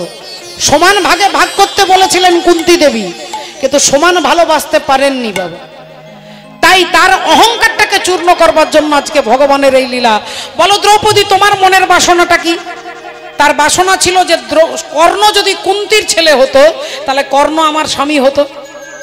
এখন মনের কথা তো আর মুখে বলতে পারবে না। বলো তোমার ইচ্ছেটা কি? দ্রৌপদী বললেন, আমার আবার কি ইচ্ছে, আমি যেন 5 জন স্বামীকে সমান ভাগে ভালোবাসতে পারি। আমটা ওপরে উঠেছিল, ধপাস করে মাটিতে, যেই মাটিতে পড়ে গেছে পঞ্চপাণ্ডব রেগে গেছে। দ্রৌপদী তুমি সবার কাছে দাঁড়িয়ে মিথ্যে কথা বললে, এটাই সব থেকে বড় প্রমাণ যে আমটা মাটিতে দুম করে খসে পড়লো। তার মানে তুমি মিথ্যে কথা বলেছ। সবাই যখন রাগারাগি করছে, ভগবান তখন বলছে, আচ্ছা আচ্ছা আচ্ছা ঠিক আছে ঠিক আছে ঠিক আছে, আসলে নারী জাতি তো, নারী জাতি অনেক কথাই বলতে পারে না, সবার কাছে বলতে পারে না। তোমরা যাও, একটু ভেতরে যাও, ভেতরে যাও, আমার কথা আছে, যাও ভেতরে যাও। পঞ্চপাণ্ডবকে ঘরের ভেতরে ঢুকিয়ে দিয়ে ভগবান দ্রৌপদীকে বলছে, দ্রৌপদী এই মাটির আমটা কি গাছের ডালে আটকে দেব? আমটাকে কি গাছের ডালে আটকে দেব? দ্রৌপদী বললেন, যদি গাছের ডালে আটকেই দিতে পারতে তাহলে আমার 12টা বাজালে কেন? সবার কাছে আমার প্রেস্টিজ ডাউন করলে কেন? তোমার কাজই হচ্ছে চোরকে চুরি করতে বলো আর গৃহস্থকে তালা দিতে বলো। চোরকে বলো চুরি করো আর গৃহস্থকে বলো তালা বন্ধ করে শুতে। তোমার চরিত্র আমি জানি না? তোমার বোন সুভদ্রা দেবী মনে মনে অর্জুনকে ভালোবেসেছে, অর্জুনকে ছাড়া কাউকে বিবাহ করবে না সুভদ্রা। কিন্তু সুভদ্রার দাদা বলরাম, সেই বলরাম তার বোনকে দুর্যোধনের সঙ্গে বিয়ে দিতে চায়, আর সুভদ্রা দেবী দুর্যোধনকে বিয়ে করবে না। অন্তর্যামী ভগবান একদিন অর্জুনকে দুপুরবেলায় নেমন্তন্ন করেছে, 3টে পাতা দিয়েছে, খাবার দিয়েছে, 3 জনে বসেছে, দাদা খাচ্ছে, আর সুভদ্রা দেবীর চোখের জল মাঝে মাঝে মাটিতে পড়ছে। অর্জুন ছাড়া কাউকে বিয়ে করবে না, অন্তর্যামী ভগবান জানতে পেরে গেছে। দাদা খেয়ে দিয়ে যেই হাতটা ধুতে গেছে, সেই সুযোগে ভগবান অর্জুনের হাতটা নিয়ে সুভদ্রার হাত দিয়ে বললেন, অর্জুন এই মুহূর্তে তুমি আমাদের বোনকে নিয়ে পালাও। কি বলছো কৃষ্ণ? এক্ষুনি তোমার বোনকে নিয়ে পালাবো আর দাদা এসে আমার 12টা বাজিয়ে দেবে? বলেন, দাদা হাত ধুইয়া আসার আগেই তোমরা পালিয়ে যাও, আমি যা বলছি তাই করো, পালাও। অর্জুন যেই সুভদ্রার হাতে ধরে পালাতে যাবে, ভগবান বললেন, দাঁড়াও 1 সেকেন্ড, 1 সেকেন্ড, একটু দাঁড়াও। কিভাবে পালাবে? বলে রথে চেপে। রথটা চালাবে কে? অর্জুন বলে আমি চালাবো। ভগবান বললেন, আজকে রথ তুমি চালাবে না, আজকে রথটা চালাবে সুভদ্রা, আর তুমি চুপচাপ রথে বসে থাকবে। অর্জুন বলে, আমি পুরুষ মানুষ হয়ে রথে বসে থাকবো আর একজন নারী রথটা চালাবে? বলে, যা বলেছি তাই করো, যাও, আমি যা বলছি তাই করো, যাও। এখন অগত্যার কি করবে? সুভদ্রা দেবীকে নিয়ে অর্জুন রথে চেপে চলে যাচ্ছে, সুভদ্রা রথ চালিয়ে নিয়ে যাচ্ছে, অর্জুন রথে বসে আছে। এটা দেখতে পেয়েছে দাদা বলরাম, ছুটতে ছুটতে আসছে, কানাই কানাই সর্বনাশ হয়েছে, কানাই কানাই সর্বনাশ হয়েছে, ওই দেখ আমাদের বোনকে নিয়ে অর্জুন পালাচ্ছে, দেখ তাড়াতাড়ি চল ভাই। দাদা বলরাম কাঁধে লাঙ্গলটা নিয়েছে, আজ অর্জুনের একদিক কি আমার একদিক, লাঙ্গলটা নিয়ে ছুটছে আর ভগবান ধীরে ধীরে যাচ্ছে। দাদা বলল, কি ব্যাপার তুই ধীরে ধীরে এত হাঁটছিস কেন? দেখতে পাচ্ছিস না আমাদের বোনকে নিয়ে পালাচ্ছে? ভগবান বললেন, দাদা একটু দাঁড়িয়ে যাও, থানায় যাওয়ার আগে ভালো করে একটু দেখে নাও, আমাদের বোনকে অর্জুন নিয়ে পালাচ্ছে না, অর্জুনকেই কিডন্যাপ করে নিয়ে আমাদের বোন পালাচ্ছে। দেখো, অর্জুনকেই কিডন্যাপ করেছে আমাদের বোন, দেখো আমাদের বোন রথটা চালাচ্ছে আর অর্জুন বসে আছে, তাহলে অর্জুন নিয়ে পালাচ্ছে না? এ কথা শুনেই দাদা বলরাম ভগবানের দিকে তাকিয়েছে। আচ্ছা, চক্রকারী এমন হরি চতুরেরও সার, তার চক্র বুঝতে পারে এমন সাধ্ধিকার, যার চক্রে কাটা হয়েছিল নাগকুল, যার চক্রে মান্ডব্য মুনি পশ্চাৎ ভাগে শুল, যার চক্রে হরিশ্চন্দ্র দানি হলো ঘাটে, যার চক্রে পরশুরাম মায়ের মাথা কাটে, এমন চক্রকারীর চক্র পড়েছে যেখানে, বুঝিতে পারে সে কি মানব জীবন। তা তুমি চোরকে চুরি করতে বলো আর গৃহস্থকে সাবধান হতে বলো, তাই তুমি গাছের আমটা গাছে আটকে দিতে যদি পারো, তুমি সত্যি করে বলো তো কৃষ্ণ, আমার মনের কথা তুমি জানলে কি করে? আমি তো কোনোদিন কাউকে বলিনি, আমার মনের কথা তুমি জানলে কি করে? তুমি কোথায় থাকো? ভগবান বললেন, আমি কোথায় থাকি? আমি থাকি অন্তরে, আছি অন্তরে, থাকি অন্তরে, আছি অন্তরে, থাকি অন্তরে, আছি আমি থাকি অন্তরে, আছি আমি থাকি অন্তরে, আছি অন্তরে, থাকি অন্তরে, আছি অন্তরে, যে জনে ডাকে যেমন করে, থাকি অন্তরে, আছি অন্তরে, যেজনে ডাকে যেমন ভাবে, থাকি অন্তরে, আছি অন্তরে, যেজনে ডাকে যেমন, আহা থাকি অন্তরে, আছি অন্তরে, যেজনে ডাকে যেমন বলে, থাকি অন্তরে, আছি অন্তরে, যেজনে ডাকে যেমন, আমি থাকি অন্তরে, আছি অন্তরে, থাকি অন্তরে, আছি অন্তরে। ভক্তিমতী মায়েরা, আজকে দেখুন সেই পরমাত্মা ভগবান শ্রীকৃষ্ণচন্দ্র অর্জুনকে নিয়ে আসছে, আর বব্রু বাহন গিয়ে অর্জুনের পা দুটো জড়িয়ে ধরে কাঁদতে কাঁদতে বলছে, বাবা, বাবা গো, ও বাবা, এই দেখো আমি তোমার ছেলে, আমি তোমার ছেলে বাবা।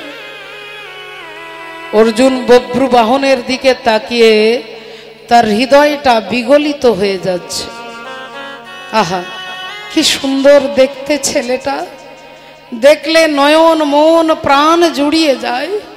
তারপরে আমাকে বাবা বলে ডাকছে।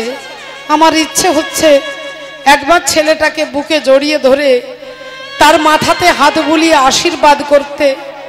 আমাকে বাবা বলে ডাকছে, আর ভগবান চাইছে যে এক্ষুনি তো পিতা পুত্রের মিলন করালে হবে না, এক্ষুনি তো মিলন করালে হবে না, আগে অহংকারটাকে চূর্ণ করতে হবে, মা গঙ্গার আশীর্বাদটাকে সত্যি করতে হবে। তাই ভগবান বললেন, অর্জুন তুমি ভুল করছো। ওই ছেলেটা তোমাকে বাবা বলছে শুধু তোমাকে দুর্বল করে দেওয়ার জন্য, তোমার মনোবলটাকে ভেঙে দেওয়ার জন্য তোমাকে সে বাবা বলছে। সে বুদ্ধিমান, জানে বাবা বললেই তুমি দুর্বল হয়ে যাবে আর তোমাকে হারানো সহজ হয়ে যাবে। তাই তুমি ওকে সরিয়ে দাও। এই ছেলে যা, যা বলছি, আমি তোর বাবা নই, যা। ছেলে বললেন, বাবা তুমি আমাকে আরো অপমান করো, আমাকে তিরস্কার করো, কিন্তু তুমি আমার বাবা এটা আমি জানি, তুমি আমার পিতা আমি জানি। অর্জুন আরো ভাবছে, একটা বার বুকে জড়িয়ে ধরি, একটা বার ছেলেটাকে জড়িয়ে ধরি। অর্জুন এ তুমি কি করছো? ও তোমার শত্রু, তুমি তার সঙ্গে যুদ্ধ করতে এসেছো, তুমি এভাবে ভেঙে পড়ছো কেন? তুমি ওকে তিরস্কার করো। অর্জুন বলে উঠলেন, খবরদার, খবরদার আমাকে বাবা বলবি না, আমি তোর বাবা নই, তোর সঙ্গে আমার শত্রুতার সম্পর্ক, তুই অশ্বমেধ যজ্ঞের ঘোড়া ধরেছিস, তাই তোর সঙ্গে আমার যুদ্ধ হবে। বাবা বাবা আমি তোমার শত্রু নই বাবা, আমি তোমার ছেলে, আমি তোমার পুত্র না। আমার মনে হচ্ছে তোর মা কোনো অসতী নারী, আমার মনে হচ্ছে তোর মা কোনো কুলটা নারী, তোমার মা কোনো পতিতা নারী। যেই এ কথা বলেছেন বব্রু বাহন চিৎকার করে বলে উঠল, অর্জুন তুমি যে মুখ দিয়ে আমার মাকে অসতী বলেছ, আমার মাকে অপবিত্রা নারী বলেছ, আমি প্রতিজ্ঞা করে বলছি আমি তোমার মুন্ড থেকে দেহটাকে বিচ্ছিন্ন করে দেব, তোমার মুন্ড থেকে দেহটাকে আলাদা করে দেব। অর্জুন বললেন, তোর এত বড় ক্ষমতা, তুই আমার মুন্ডচ্ছেদন করবি? তাহলে দেখি কার কত ক্ষমতা, চলে আয় যুদ্ধ করে দেখা। বব্রু বাহন হাতে তীর ধনুক নিয়ে দাঁড়িয়েছে, অর্জুন হাতে ধনুর্বাণ নিয়ে দাঁড়িয়েছে। অর্জুন তীরটা ছুঁড়ে দিচ্ছে,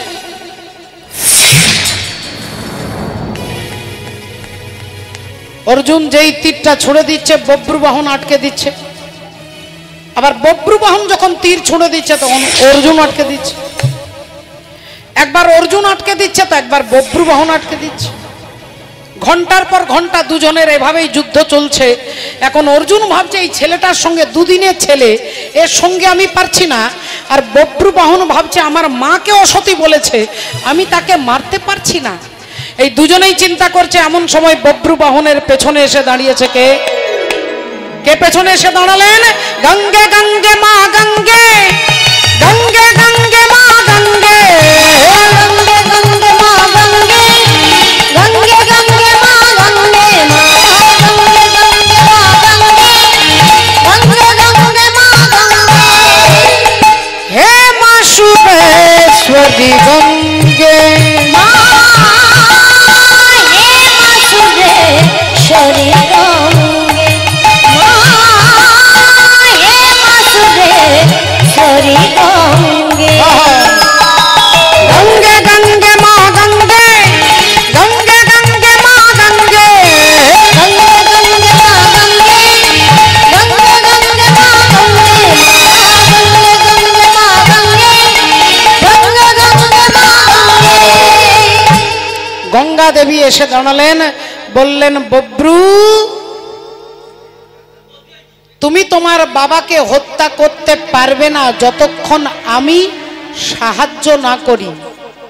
তাই আমি গঙ্গা, আমি বান হয়ে তোমার হাতে ধরা দেব, আর সেই বাণ দিয়ে তুমি অর্জুনের মুন্ড থেকে দেহটাকে আলাদা করবে। এই বলে গঙ্গা দেবী বাণ হয়ে বব্রুবাহনের হাতে ধরা দিল, আর বব্রুবাহন ওই বাণটাকে নিয়ে অর্জুনের মস্তকটাকে লক্ষ্য করে ছুড়ে দিলে।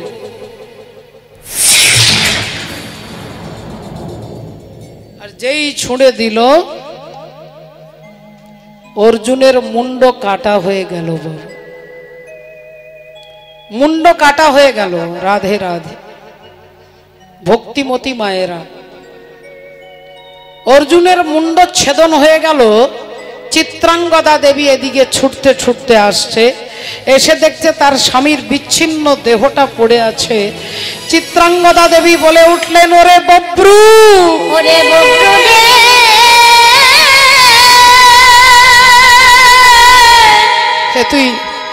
তুই কি করলি বাবা? তুই কি করলি? তুই কি করলি? তুই কি করলি?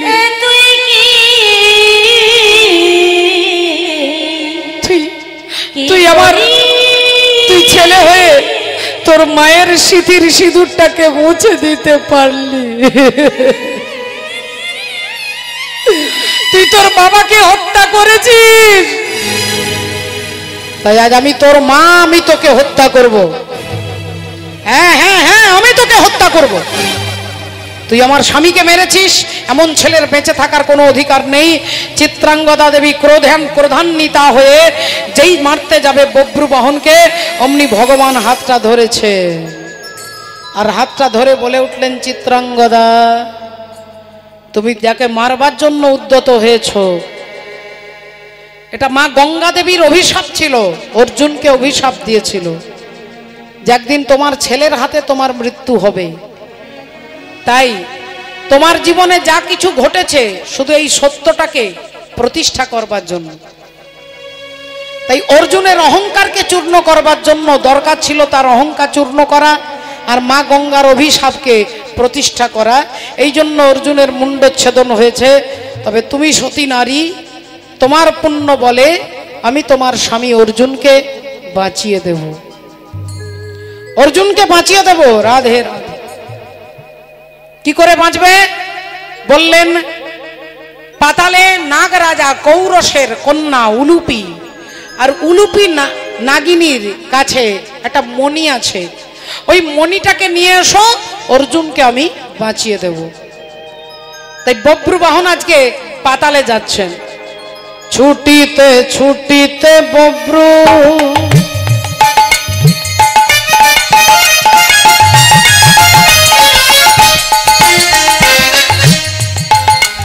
আহা, ছুটিতে ছুটিতে বব্রু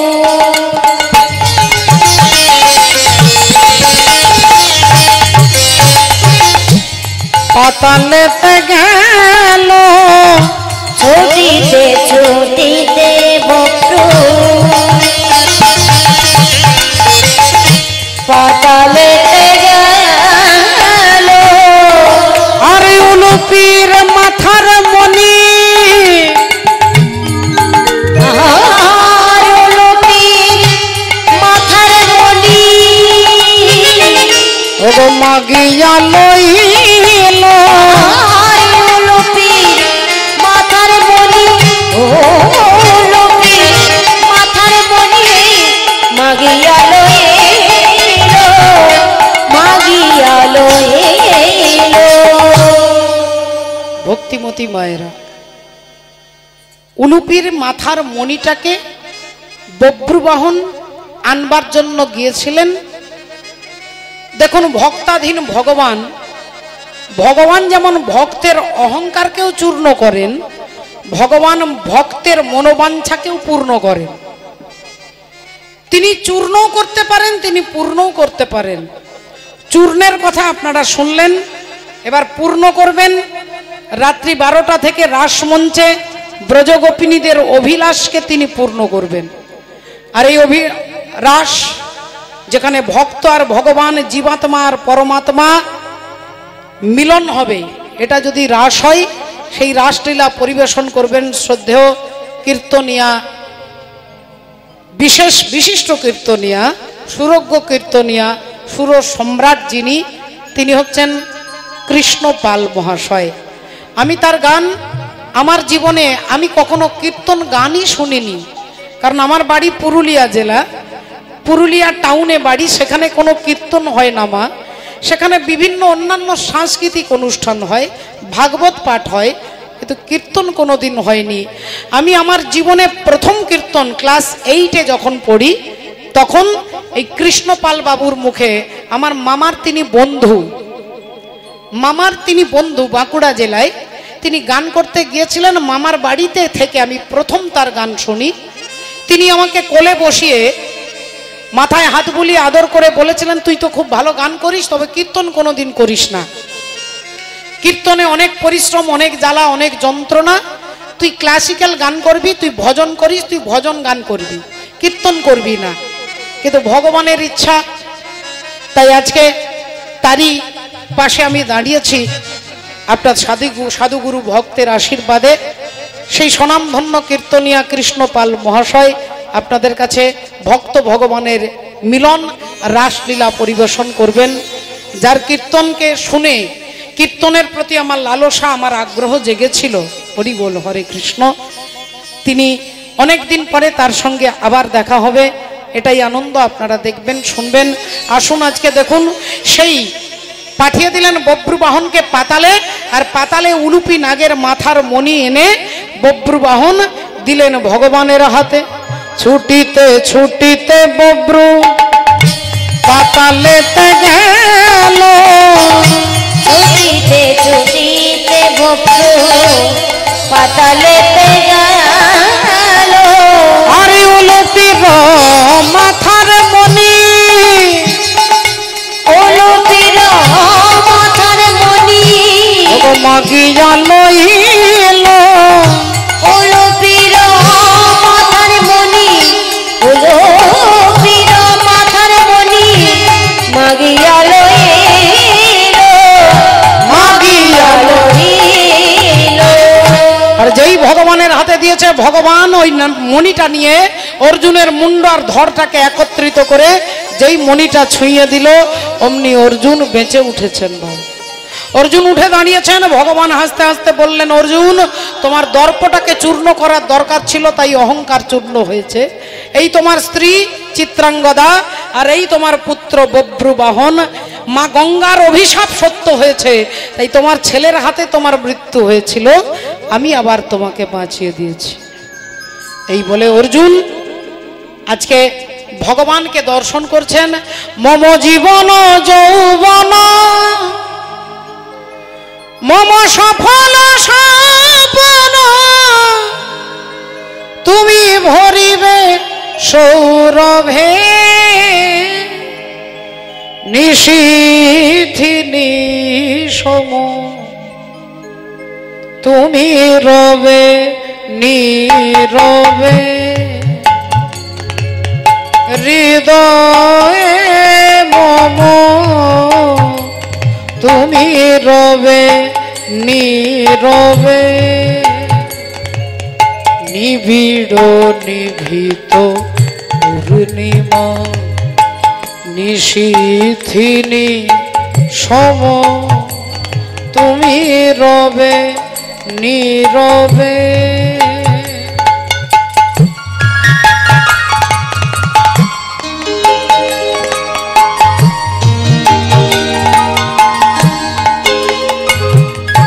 জাগিবে একাকী তব করুণ আখি, তব অঞ্চল ছায়া মোরে রহিবে ঢাকি, মম দুঃখ বেদনা মম সফল স্বপ্ন, তুমি ভরিবে সৌরভে, নিশীথিনী সম তুমি রবে নীরবে, হৃদয়ে মম নীরবে নীরবে নিবিড় নিভৃত পূর্ণিমা। তাই আজকে ভক্ত ভগবান দুজনে দাঁড়িয়েছেন, সবাই মিলে একবার হাত তুলে বলবো হরে কৃষ্ণ হরে কৃষ্ণ কৃষ্ণ কৃষ্ণ হরে হরে হরে রাম হরে রাম রাম রাম হরে হরে। ওগো ভক্ত আরে ভগবানের মিলন হইল, ভক্ত আরে ভগবানের মিলন হইল, ভক্ত আরে ভগবানের মিলন হইল। প্রেমানন্দে বাহু তুলে হরি হরি বলো, প্রেমানন্দে বাহু তুলে হরি হরি বলো, প্রেমানন্দে বাহু তুলে হরি হরি বলো। সবে মিলে জয় দাও বলো হরি হরি, সবে মিলে জয় দাও বলো হরি হরি। হরি নামের প্রভাবে ভব সিন্ধু যাবে তরি, প্রভাবে ভব সিন্ধু যাবে তরি, হরি নামের প্রভাবে ভব সিন্ধু যাবে ও তরি। জয় রাধে রাধা গোবিন্দ, রাধে রাধা গোবিন্দ, জয় রাধে রাধা গোবিন্দ, জয় রাধে জয় রাধে জয় রাধে জয় হরি হরি বল। রাধে জয় রাধে জয় রাধে জয় রাধে।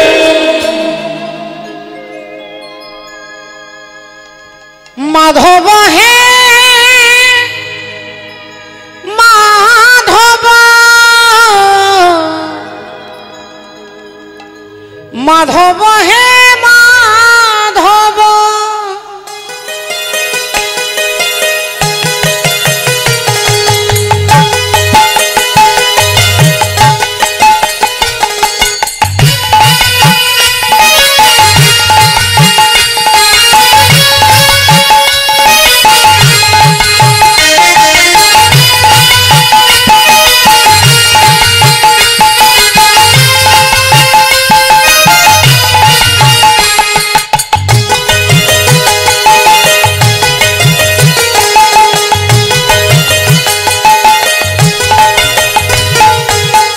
মুঠে পাখড়রে পেট পুরে মর, মুঠে পাখড়রে পেট পুরে মর, ছাপাণ ভোগরে নাহি তো লোভ। মাধব হে মাধব মাধব মাধব হে মাধব। ঝাঁটি মাটি ঘরে সব সুখ মর, ঝাঁটি মাটি ঘরে সব সুখ মোর। রাজমহলরে নাহি তো লোভ। মাধব হে মাধব মাধব মাধব হে মাধব।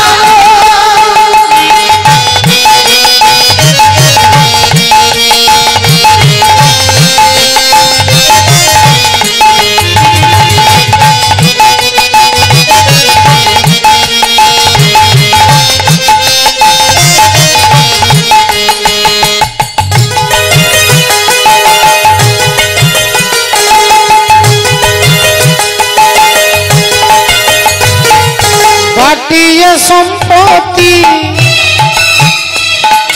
লোড়া নাহি মোর,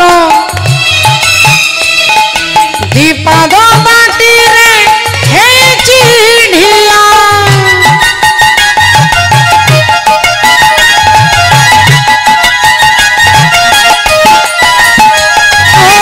নিঝরে কাহিঠি লোভ করিনি রে, এ দেহরে দিনে লাগি মনিয়া।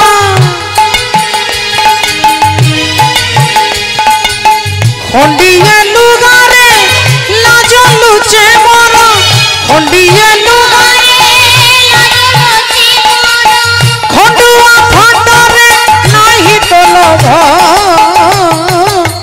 মাধব হে মাধব হে মাধব মাধব হে মাধব হে মাধব মাধব হে মাধব মাধব মাধব হে মাধব হে মাধব মাধব হে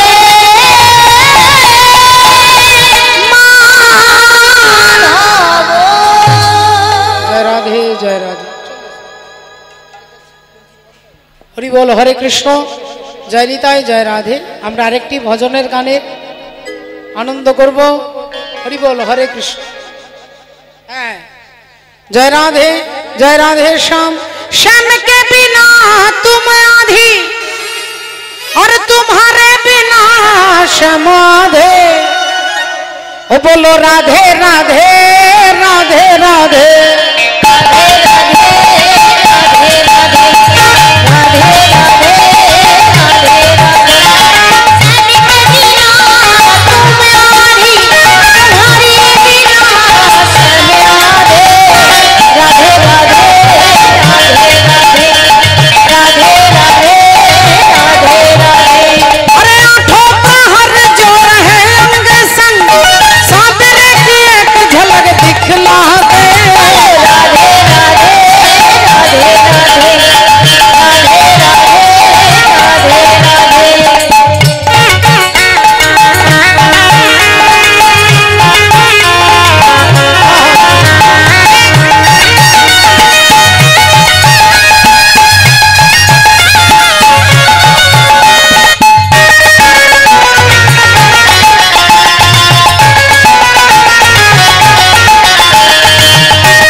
चरणे दंडवत प्रणाम आशीर्वाद करबें जेन भगवत भजन